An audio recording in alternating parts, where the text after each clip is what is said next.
Welcome, collectors and friends. This is Leighton from Just Collect and Vintage Breaks.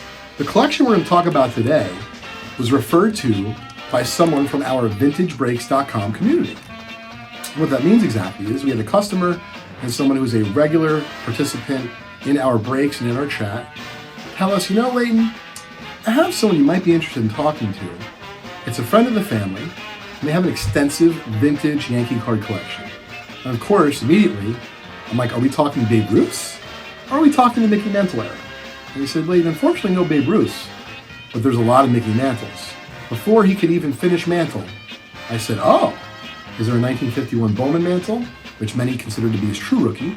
Or is there a 1952 Topps Mantle, which even though it's a high number and technically not his rookie, is actually more valuable than his 1951 Bowman?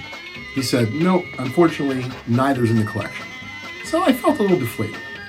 However, I got pumped up pretty shortly thereafterwards because our friend Antonio from the Vintage Breaks community asked us if he could email over some information. Of course, we welcomed it.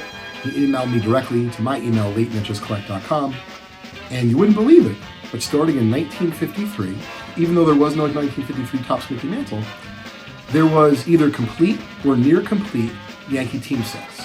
And for those that are somewhat new to collecting, team set collecting in cards has been very popular.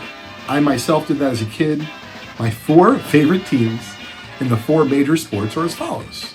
I love the Yankees, the Rangers, unfortunately the Jets, although maybe it'll change right now with Rodgers coming to town, and also the Boston Celtics. So, of course, I wanted to see scans of the key cards, meaning the Mickey Mantles, but if you know anything about the 1950s and 1960s Yankee teams, there's many other great stars. You got Yogi Berra. Of course, Maris came over in 1960, and that's his first Yankee card.